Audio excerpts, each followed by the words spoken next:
This is the Lone Crater YouTube. We hope this video helps. In this video, I will explain how to make grid lines for drawing. First, gather your essential tools: an A3 sheet of paper, a reliable ruler, and a sharp pencil.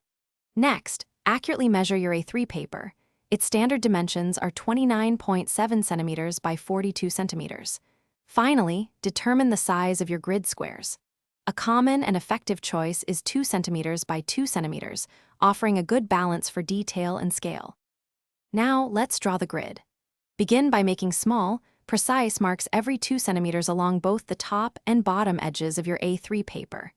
Use your ruler to connect these corresponding marks with very light, straight lines, extending them across the entire page.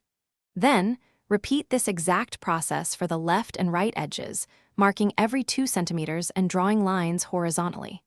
This creates a uniform grid. With your paper gridded, it's time to transfer your image.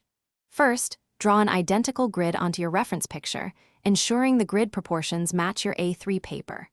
Next, number the rows and letter the columns on both your drawing paper and your reference image. This creates a coordinate system. Finally, carefully transfer the details from each square of your reference image to the corresponding square on your A3 paper, focusing on accuracy and proportion. Here are some final tips for successful grid drawing. Always use a very light pencil for your grid lines so they can be easily erased once your drawing is complete. Regularly double-check your measurements as you draw your grid to ensure maximum accuracy and consistent square sizes.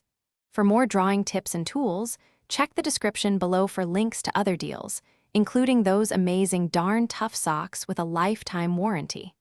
Happy drawing! Thanks for watching. Consider subscribing if we helped you.